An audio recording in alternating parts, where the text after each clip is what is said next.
तो चलिए दोस्तों, मैं बात करने वाला हूँ आज क्लास 10th की वास्तविक संख्या, जो पहला ही चैप्टर है और पहला ही चैप्टर का मैं 1 नंबर एग्जाम्पल कर रहा हूँ।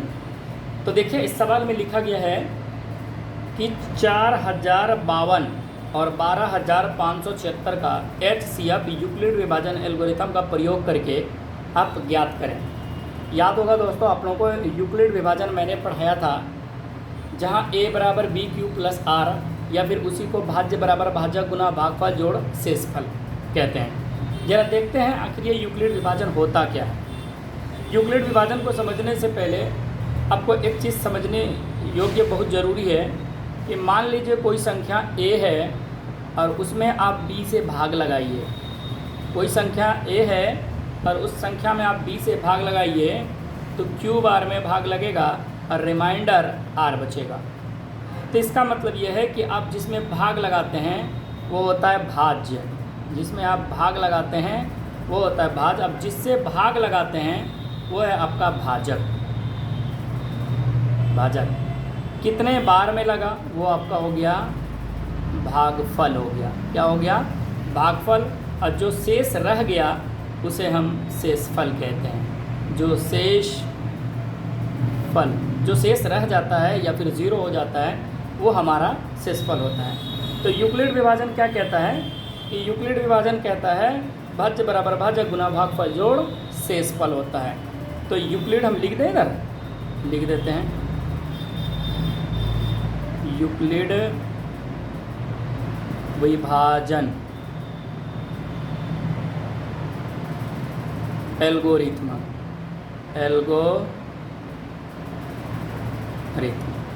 देखिए, आपको करना कुछ नहीं है, बस ये समझिए ये होता है भाज्य बराबर भाजक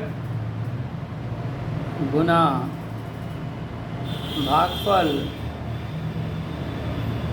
जोड़ शेषफल, ये हमारा होता है। तो चलिए हम इसी पे आज सवाल बनाने वाले हैं, वो भी भाग मेथड से। तो आपको यहाँ कुछ करना नहीं है, पहले ध्यान देना है, सॉल्यूशन लिख लेनी है, यानी हल या सॉल्व भी आप लिख सकते हैं शॉर्टकट में। आपको कुछ करनी नहीं है। इस सवाल को ध्यान से देखिए। आपको इस सवाल में 2 मान्य दिया हुआ है, तो जो बड़ा हो उसे a मान लीजिए। माना a बराबर 12,576 तथा b बराबर 4052 है। तो यूक्लिड विभाजन कहता है कि जो छोटा संख्या है 4052, अब इससे भाग लगाएंगे 12,576 में। तो ज़रा देखिए, अब इसमें भाग लगाइए। और यूक्लिड विभाजन कहता है कि आप भाग लगाइए जब तक कि उसका शेषफल 0 नहीं आ जाता। जब तक शेषफल 0 नहीं आ जाता है तब तक आप भाग लगाइए। और मैंने पढ़ाया था, याद होगा थ्योरी में, कि जब आप भाग लगाते जाएंगे, जब शेषफल 0 आ जाता है तो जिस संख्या से आपने भाग लगाया था वही आपका भाजक जो है HCF हो जाता है। तो चलिए दोस्तों, तो अब काम भी वही करते हैं। तो पहली बात मैंने तो लिख लिया। अब चलिए देखिए, अब देखिए कितने बार में कटता है या फिर और नेक्स्ट चलेगा। ध्यान से देखिएगा। तो 4052 से 12,576 तो कटने वाला डायरेक्ट है नहीं। तो देखिए, इसको भाग लगाइए तो ये 4 तिया 12, यानी 3 बार में लग जा रहा है भाग। तो इसको गुना कीजिए, 3 दूनी 6, अब 5 तिया 15 हासिले 3 गुना 0 करेंगे तो ये आपका 0 ही हो जाएगा। और रिमाइंडर जो बचा है 1, वो 1 लिख लेंगे। तो उसके बाद 4 तिया 12। देखिए, अब यहाँ भाग लगाइए इसको। जब आप माइनस करेंगे इसमें तो 6 में 6 गया, 0 बच गया। 7 में से 5 गया, 2 बच गया। 5 में से 1 गया, 6। तो देखिए, आपके पास यहाँ एक चीज़ हो गया कि रिमाइंडर बच गया। अब ये रिमाइंडर फिर से भाग लगाइए। हम ये नहीं कहेंगे कि चरण बाय चरण बनाइए, आपको आप ऐसे भी डायरेक्ट बना सकते हैं। इसका 2 मेथड हो सकता है। या तो आप एक बार भाग लगाए फिर एक बार लिख सकते हैं भाज्य बराबर भाजक गुना भागफल जोड़ शेषफल, आप ऐसे भी लिख सकते हैं। और नहीं तो एक काम करें, जब रिमाइंडर जो बच गया, जैसे ये मेरा रिमाइंडर बच गया, अब हम क्या करें, इस रिमाइंडर से फिर इस वाले में भाग लगाइए, यानी पहले वाले का भाजक में आप भाग लगाइए। तो जैसे मेरा 40 52 है, आप इसको भाग लगाइए। तो आप अगर इसको भाग लगाते हैं तो कितने बार में लगेगा, फिर भी अनुमान लगाइए। देखिए तो 4 से अगर लगाएंगे, 4 तिया 12, 8 चौक 32, 8 चौक 32, 9 चौक 36, इसका मतलब लगभग ये 9 से लग जा रहा है। ध्यान से लगाइए, 9 से ये 0 का 0 हो गया। अब इसको भाग लगाएंगे तो ये आपका हो गया 0, उसके बाद रिमाइंडर बचा क्या, नहीं, 9 से 0 0, 9 दूनी 18 करे 8, हासिल 1 बचा, और 9 चौक 36, 36 से 37। तो आपके पास ये डिजिट आया 52, यानी 40 52 में 37 80 को घटाइए तो आपके पास रिमाइंडर बच जाएगा 2। अब 15 में से 8 गया, बच गया 7, 15 में से अब ये 9 हो गया, 9 में से 7 गया, ये हो जाएगा 2, और ये तो चला ही गया। फिर आपके पास देखिए कुछ रिमाइंडर बच गया, और रिमाइंडर वो इस प्रकार है कि 272 है। फिर एक काम करें, फिर उसी तरह भाग लगाएंगे, इस बार किस में लगाएंगे, 420 में भाग लगाएंगे। जब 420 में भाग लगाएंगे तो ये लगाएंगे 4 दूनी 2 दूनी 4, और ये 500 समथिंग हो जाएगा। तो मेरा एक बार में भाग लगेगा और ये 272 लगेगा। जरा आप इसको माइनस करेंगे तो 10 में से 2 गया, 8 बचेगा आपके पास। और ये देखिए तो 10 में से 2 गया, 8 बचा 1, 11 में से 7 गया 4, और ये 141, जो देखिए फिर रिमाइंडर बच गया। जब ये रिमाइंडर बचते जाएगा हम इसमें भाग लगाते जाएंगे, फिर एक बार में लग जाएगा, क्योंकि ये इसलिए लग रहा है क्योंकि 148 अगर 2 से गुना करेंगे तो 240 गुना 80 से प्लस हो जाएगा, यानी 90 हो जाएगा। तो ये देखिए, फिर इसको आप माइनस करिए। अब माइनस करने के बाद देखिए आपका क्या आ रहा है, 12 में से 8 गया 4, उसके बाद ये देखिए कितना बचा 6, 6 में से 4 गया 2, 24, उसके बाद ये 1, अब ये 124 फिर रिमाइंडर बचा, फिर 148 में आप फिर भाग लगाएं, एक बार में फिर लग जाएगा 124। अब देखिए फिर रिमाइंडर आपके पास कितना है, 48 में 24 गए यानी 24। अब एक काम करें, ये जो 24 आया फिर से भाग लगाएं, किससे, तो 124 में। अब एक देखिए तो ये अगर आप भाग लगाएंगे 124 को तो ये लगभग आपका कितने बार में कट रहा है, कोई बताएं। तो अगर ये 25 चौके 100, 25 पंचे 100, तो 5 से अगर भाग लगाएं, 5 से भाग लगाएं तो 5 चौक हो जाएगा 20, रिमाइंडर बच जाएगा आपके पास क्या हासिल, 2 बचेगा। अब 5 दूनी 10, 10 दू 12, और आपके पास फिर रिमाइंडर बच गया 4। अब फिर से भाग लगाएंगे 24 में, तो इस प्रकार 6 चौके 24, रिमाइंडर बच गया आपके पास 0। तो आपने देखा कि मेरा रिमाइंडर अंततः 0 आया। कहाँ आया, जब रिमाइंडर मेरा 0 आया तो मैंने क्या बोला था कि जिस संख्या से आप भाग लगाए हैं, जिस संख्या से आप भाग लगाए हैं और वह संख्या उसका शेषफल 0 आ जाए तो आपका वही संख्या HCF होता है। तो मेरा HCF कितना हो गया, मेरा HCF हो गया 4। तो अब यहाँ कहा गया है कि यूक्लिड विभाजन में अरेंज कीजिए। तो यूक्लिड विभाजन हम अरेंज करने के लिए क्या करेंगे, ध्यान से देखिए, हम लिखेंगे, मैंने क्या बोला, यूक्लिड विभाजन कैसा होता है। तो यूक्लिड विभाजन, यूक्लिड विभाजन एल्गोरिथम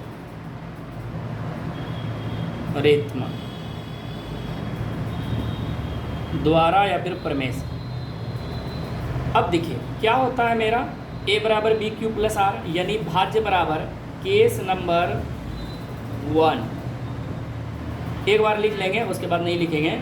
भाज्य बराबर भाजक गुना भागफल जोड़ शेषफल, या शेष लिख सकते, कोई दिक्कत नहीं।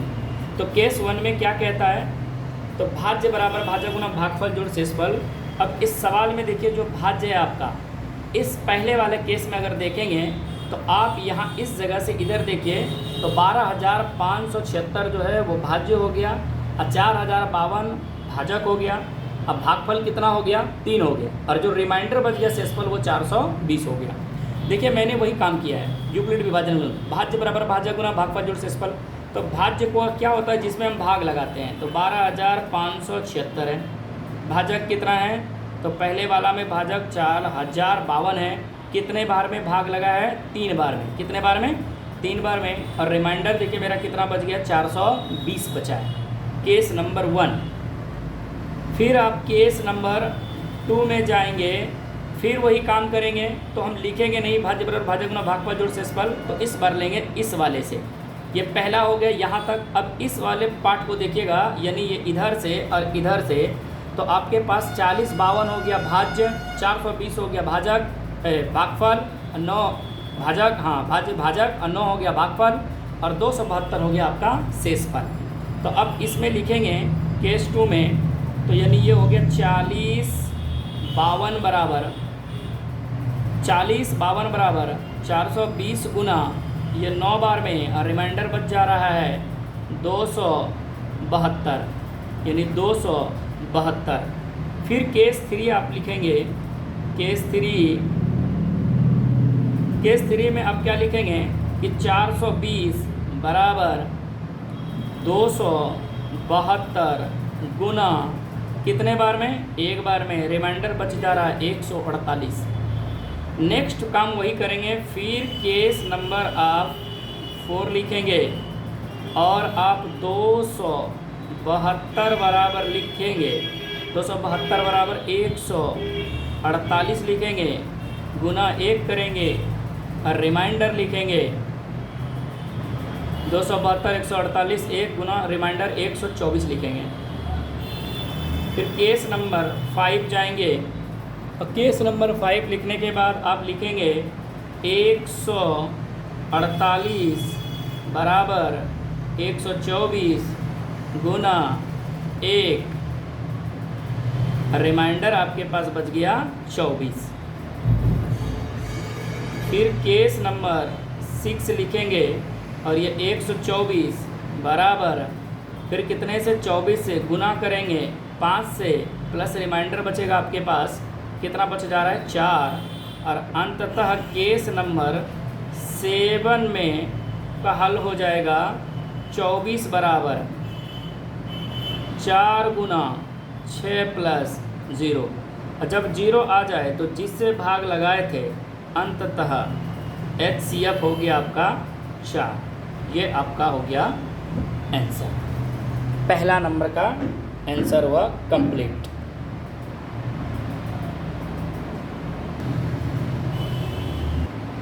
चलिए, तो ये मेरा उदाहरण नंबर 2 है।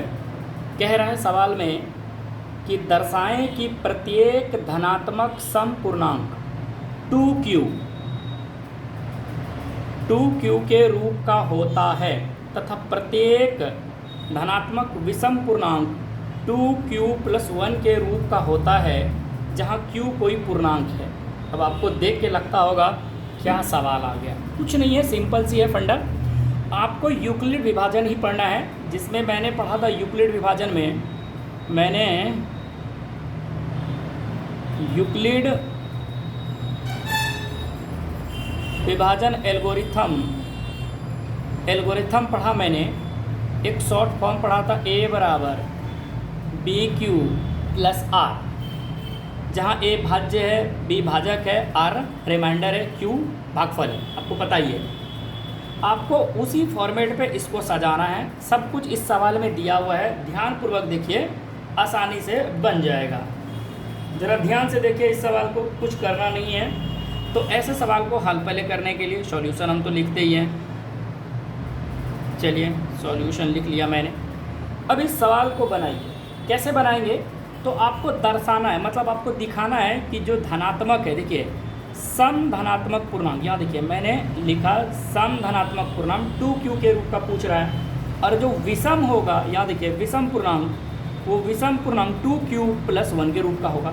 तो आपको कुछ करना नहीं है। यहाँ जो आपके पास 2q है, तो माना यहाँ, तो यहाँ क्या पढ़ा है मैंने? A बराबर B भी होगा, Q भी होगा, और R भी होगा, और A भी होगा। तो पहले माना, A तो यहाँ पता नहीं है। चलिए, माना A एक धनात्मक, माना A एक धनात्मक सम पूर्णांक है। देखिए दर्शाएंगे सम धनात्मक पूर्णांक के रूप में बोला था, मैंने लिख दिया जहाँ धनात्मक पूर्णांक है तथा लिख देते हैं मैं, तथा ध्यान से देखिएगा b बराबर, अब ये b कहाँ से, तो आपके पास दिया हुआ है a बराबर बी क्यू, क्यू लगा हुआ है तो इसका मतलब ये किसका वैल्यू है, यानी 2 है, और ये q है, इसका मतलब b का वैल्यू क्या है, 2 है, तथा b बराबर 2 है। और यहाँ एक चीज़ ध्यान दीजिएगा, और अब जो ये आपके पास रिमाइंडर है, रिमाइंडर कहता है कि जो r का वैल्यू है वो बड़ा या बराबर होगा किससे, 0 से। ध्यान रखिएगा r का वैल्यू जो है वो 0 से बड़ा या बराबर होगा, और r का मान छोटा होगा किससे, b से। किससे मान छोटा होगा, b से।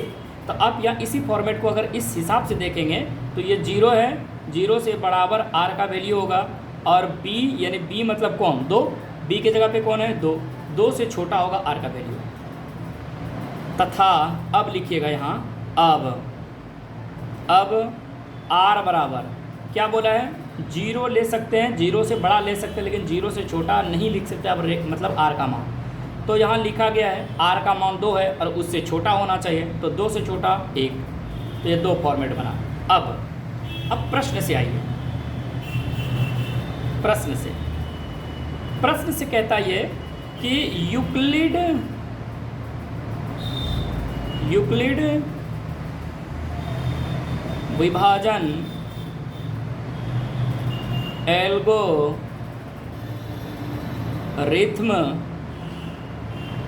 द्वारा क्या होता है आपको पता ही है, a बराबर बी क्यू प्लस आर, ठीक है, ये यूक्लिड विभाजन होता है।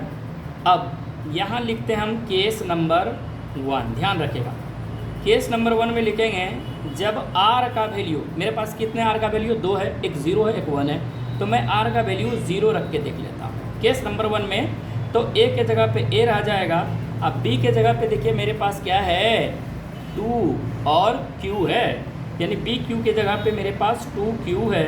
सिर्फ यहाँ कुछ नहीं बदलता, सिर्फ r का वैल्यू बदलता, तो r के जगह पे क्या रख लिया मैंने, 0। तो ये आपके पास हो गया a बराबर 2q। कोई दिक्कत है, केस नंबर पहला ख़त्म। केस नंबर पुनः जाइए 2 में, केस नंबर 2 में, केस नंबर 2 लिखेंगे तो लिखिएगा जब r बराबर, देखिए r का वैल्यू मैंने एक बार 0 रख लिया है, अब इस बार r का जो वैल्यू रखना है वो 1 रखना है, रख लिया मैंने। चलिए फिर वही काम करना है, a बराबर 2q प्लस, अब r का जो वैल्यू है आपके पास वो r, जो r है, r लिख देता हूँ, चलिए एक बार, a बराबर यानी 2q प्लस r का वैल्यू 1।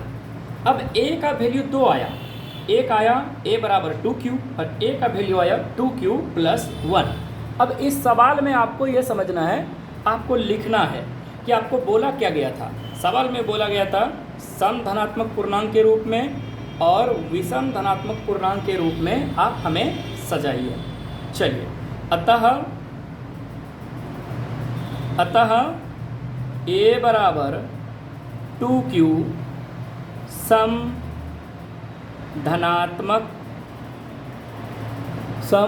धनात्मक क्या है,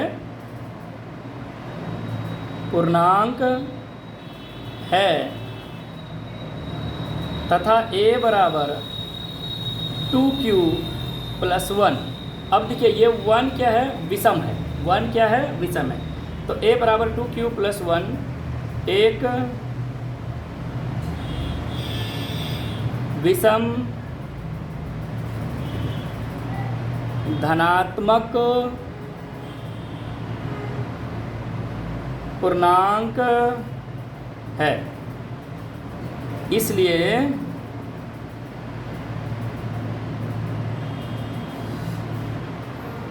टू क्यू सम तथा 2q प्लस 1 विषम के रूप का होगा। ये सवाल में बोला गया था कि किस रूप का होगा, तो होगा 2q सम तथा 2q+1 विषम के रूप का होगा। ये आपका फाइनली आंसर बन गया ये दूसरा नंबर सवाल का।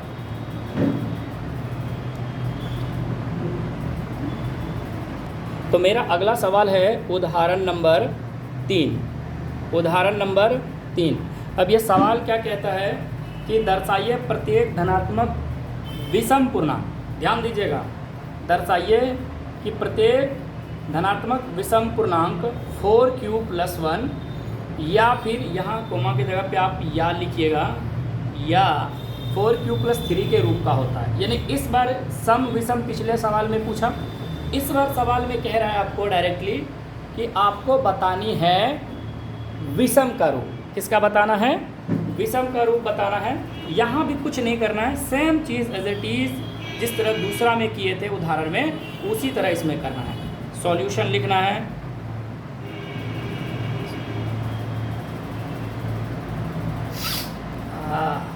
सॉल्यूशन लिखना है और क्या लिखना है? माना। देखिए यहाँ भी वही करेंगे, माना a1। अब देखिए वहाँ धनात्मक सम पूछा था, यहाँ है विषम। माना a1 धनात्मक विषम पूर्णांक, या फिर हम लिख देते सिर्फ विषम पूर्णांक है। फिर वही लिखेंगे तथा b बराबर मैं यहाँ क्या लिखा हूँ? तो यहाँ देखिए आपके पास a बराबर BQ+R के जगह पे ये a तो a है ही, साथ में b के जगह पे 4 है और q है, अब प्लस r जो भी होगा देखेंगे। तो b के जगह पे क्या है यहाँ 4, तो b बराबर हो गया 4 हो गया b बराबर। ठीक है, अब यहाँ करना क्या है? सेम सवाल एवं मैंने क्या बताया था कि जो b का वैल्यू होगा यानी b का वैल्यू जो होगा वो बड़ा होगा किससे? r से, और r का वैल्यू बड़ा या बराबर होगा किससे? 0 से। अर्थात इसका मतलब ये हुआ कि ये 0 होगा, इससे बड़ा या बराबर वैल्यू किसका होगा? r का, और b का वैल्यू आपके पास यहाँ कितना है? 4 है। चलिए जब आगे की ओर हम चलेंगे तो देखते हैं तब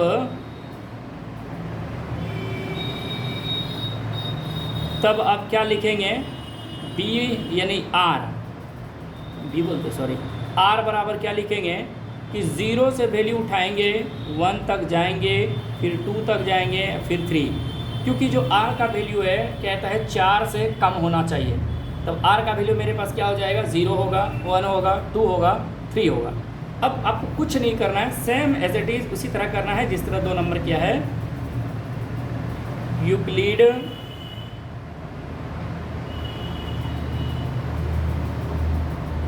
विभाजन एल्गोरिथम द्वारा, चलिए तो आपको कुछ करना नहीं है, फिर वही केस लिखेंगे। a बराबर यूक्लिड विभाजन एल्गोरिथम क्या होता है? a बराबर BQ+R, आपको पता ही है। केस लिखेंगे केस 1, जब आप r बराबर क्या रखेंगे? 0, तो a के जगह पे तो मेरा a है और b के जगह पे 4q है प्लस r। अब इस r के जगह पे मैं शुरुआत करूँगा 0 से। देखिए मैंने कर लिया। अब यहाँ देखिए इस चीज़ में a बराबर आपके पास क्या बच जाता है? 4q, क्योंकि 0 को जोड़ने या घटाने के बाद कोई फ़र्क पड़ने वाला नहीं है। तो केस 1 मेरा बन गया। केस 2 पे आप जब आएंगे फिर लिखेंगे जब r बराबर 1, कितने तक लेके जाना है? 3 तक। चलिए तो फिर वही काम करेंगे। a बराबर 4q+r, इस बार r के जगह पे कितना रखना है हमें? 1। तो ये इसी फॉर्मेट का हो गया, यहाँ से ये आगे हिलने वाला नहीं है। केस नंबर 3, अब 3 कहता है कि जब r बराबर आप 2 रखेंगे, क्या रखेंगे? 2 रखेंगे। 2 रख दिया मैंने। तो जब 2 रखा मैंने तो ये लिखा a बराबर 4Q प्लस R। अब R की जगह पे इस बार मैंने क्या रखा, 2। देखिए आप इसको चाहें तो आप कॉमन भी ले सकते हैं, लेकिन लेके क्या फ़ायदा, रहने देते हैं। अब यहाँ से मैं लिखता हूँ केस नंबर 4। मेरे पास इधर जगह नहीं है, इस कारण मैं लिख रहा हूँ केस नंबर 4। केस नंबर 4 में फिर वही लिखेंगे जब R बराबर आप 3 रखेंगे, कोई दिक्कत नहीं है। फिर बराबर देना है, A बराबर 4Q प्लस R का वैल्यू आप क्या रखेंगे, इस बार 3 रखेंगे, तो हो गया। अतः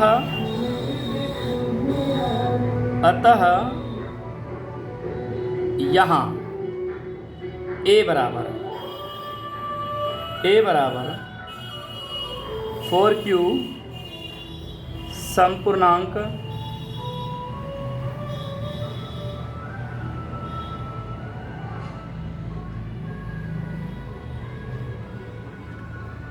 A बराबर 4Q और A बराबर 4Q प्लस 2, इसके नीचे होना चाहिए, गलती हो गया, समपूर्णांक है। तथा अब यहाँ देखेंगे कि जो 4Q प्लस 1 एवं 4Q प्लस 3 विषम पूर्णांक है। इसलिए सवाल क्या कह रहा था, इसलिए कि जो 4Q प्लस 1 है विषम है, तथा 4Q प्लस 3 विषम पूर्णांक के रूप का होगा। ये सवाल था, इसका आंसर ये है। इसमें कुछ करना नहीं है, बस सिर्फ लिखना है।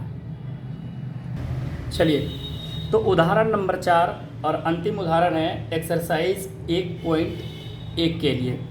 सवाल बहुत बड़ा है लेकिन आंसर इसका बहुत छोटा है, आपको करना कुछ नहीं है। इस सवाल को ज़रा पढ़िए। इसमें कहता है एक मिठाई विक्रेता के पास, जो मिठाई बेचता है उसे मिठाई विक्रेता कहते हैं, के पास 420 काजुओं की पेटी है। देखिए 420 काजू की बर्फ़ियाँ और 130 बादाम की बर्फ़ियाँ, यानी बर्फ़ियाँ बेचते हैं वो।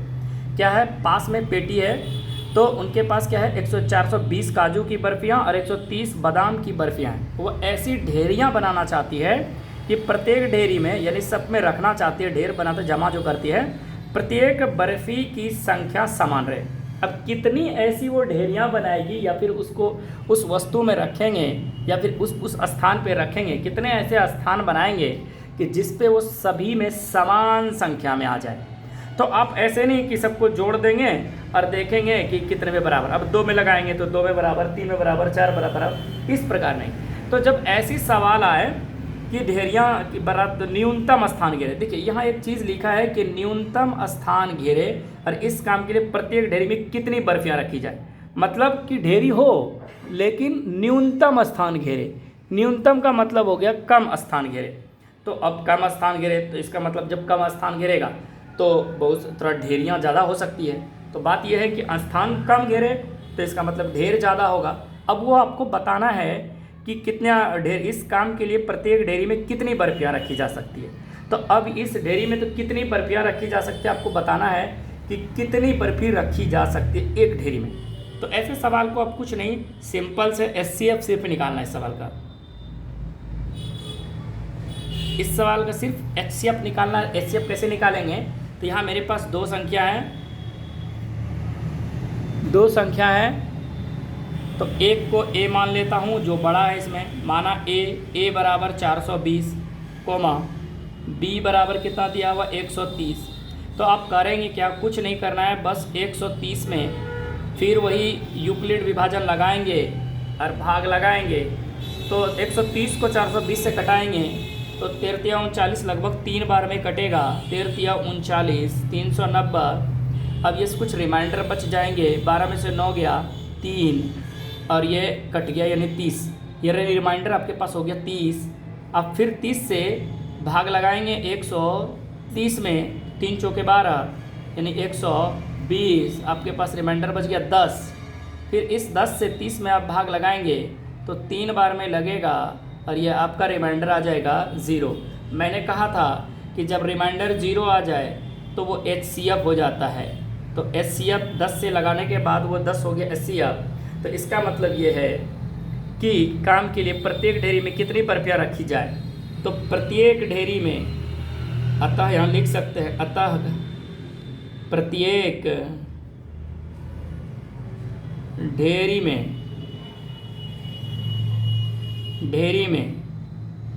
10 बर्फियाँ